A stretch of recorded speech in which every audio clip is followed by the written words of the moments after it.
आता यांचं प्रोसिजर होत आलं होतं तोपर्यंतच आम्हाला लागली होती खूप भूक. कारण आज आहे पूर्ण दिवस आम्हाला थांबायचं, कारण आज आम्ही पूर्ण दिवस होतो त्यामुळे खूप भूक लागली होती. त्यामुळे आम्ही पिझ्झा ऑर्डर केला होता आणि मी आणि माझ्या मैत्रिणी जे आम्ही सोबत असतो दोघी तिघीजणी, तर आम्ही मिळून पिझ्झा शेअर केला होता.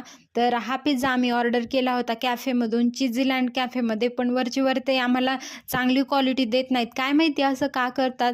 कारण आम्ही रेग्युलर कस्टमर आहे त्यांचे. आधी ते आम्हाला खूप चांगली क्वालिटी द्यायचे, पण वरचेवर त्यांच्या कॅफेमधले जे कोल्ड कॉफी असेल, दुसऱ्या गोष्टी असतील, त्याची क्वालिटी आम्हाला वरचेवर चांगली नाही वाटत आहे. असंच होतं का? कारण कस्टमर खूप वाढायला लागले तर त्यांची सर्व्हिस हे होते का? मग नंतर मी आले होते क्लिनिकमधून घरी, तेवढ्यात माझे मिस्टर आले होते. ते गेले होते एका वास्तुशांतीच्या कार्यक्रमासाठी, म्हणजे जे पूजा वगैरे असते तिकडे. तर मग त्यांना भेटवस्तू म्हणून ही एक मूर्ती दिली होती. तर मी म्हटलं ओपन करून बघूयात काय आहे आणि मग मी तुम्हाला दाखवते की याच्यामध्ये कोणती मूर्ती आहे. तर बघा, याच्यामध्ये अशी काही मूर्ती मला दिसली, सिल्वर कलरची होती ती. तर याचं वजन तर खूप म्हणजे हलकी अशीच होती ती आणि छान होती याची क्वालिटी. मंदिरामध्ये सुद्धा ठेवू शकतो किंवा मग आपल्या एखाद्या टेबलवरती वगैरे डेकोरेशनसाठी सुद्धा ठेवू शकतो.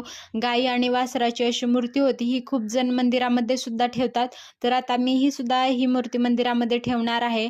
तर वास्तुशांतीमध्ये अशा वस्तू प्रत्येकाला त्यांनी भेटवस्तू रिटर्न गिफ्ट म्हणून दिल्या होत्या.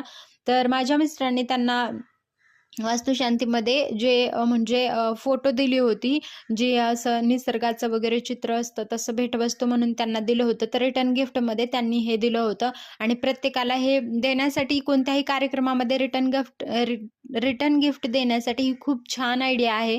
तर आपण सुद्धा कोणत्याही कार्यक्रमामध्ये असे नक्कीच देऊ शकतो.